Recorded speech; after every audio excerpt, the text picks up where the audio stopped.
You can either live your dreams or live your fears.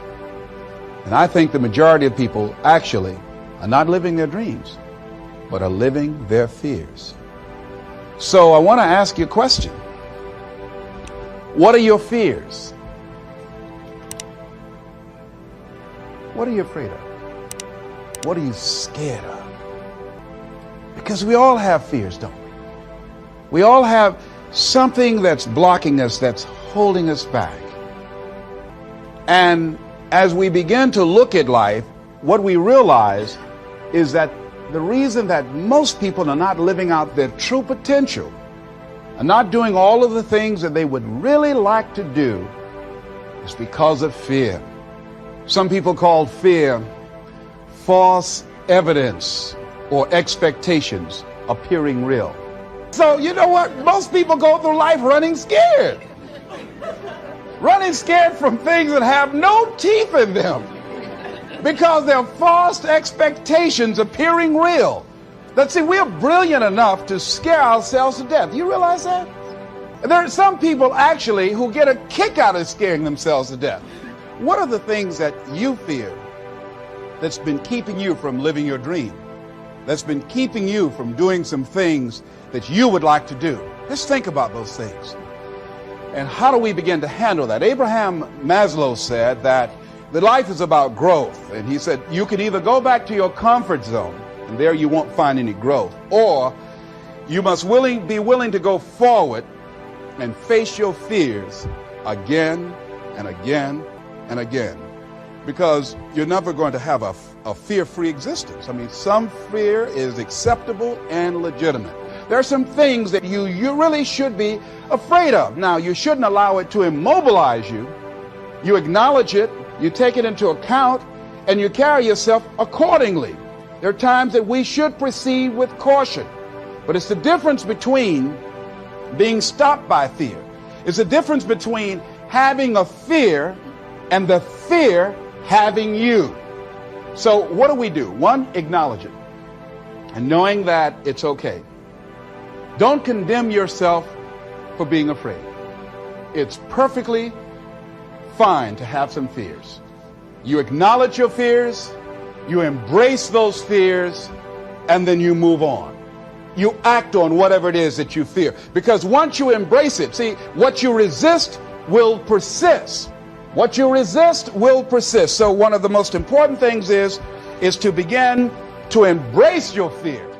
But sometimes we let fear hold us back. What if I do it, Joel, and it doesn't work out? What if I make the profit the meal and I starve?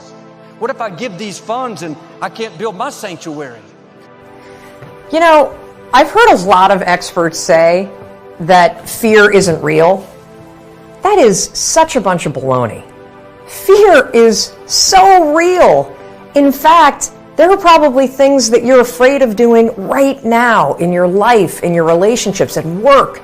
And the fact that you're afraid, that's robbing you of all of the experiences that you want to have in your life. I mean, if you're afraid to fly, that's going to limit your ability to travel and see the world or go visit friends. If you're afraid of public speaking, that's going to really limit your ability to express yourself and share your ideas. If you're afraid of talking to your boss or asking for a raise, that directly impacts how much money you make. Or what if you are dreaming of starting a business, or you've already started a new business, but you're afraid to talk to people and you're afraid to share your business with people? I mean, fear is something that stops us all. Fear is a physical state in your body that is exactly the same as excitement. Let me say that again. Fear and excitement are the exact same physical state. Your heart races. You might sweat a little bit. You might feel tightening in your chest. You might feel a pit in your stomach. You have a surge of cortisol. It's basically the way that your body goes into a hyper-aware state because it's readying for action. Now, what's the difference between fear and excitement? Really simple. The only difference between fear and excitement is what your brain is doing as your body is all agitated. If you're excited, your brain's going, oh wow, this is going to be so cool to ride this roller coaster.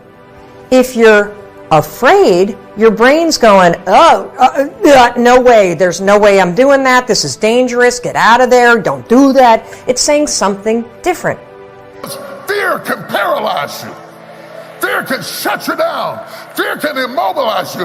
Fear can make you run everybody away, even people who were going to help you. But the fear that you might get hurt again, just get out.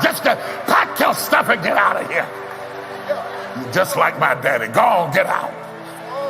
I'm not going through this again. I already been through this. And fear can make you drive away people who are trying to help you. And so there the Israelites are mad at Moses.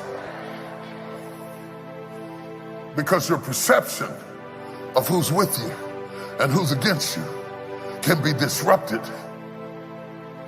by fear. Fear of rejection. Fear of disappointment. Fear of failure can make you not try. Fear of falling can make you not climb. Fear of being defeated can make you not fight. There are a lot of you, you're not as passive as everybody thinks you are, and you're not as apathetical as they define you to be.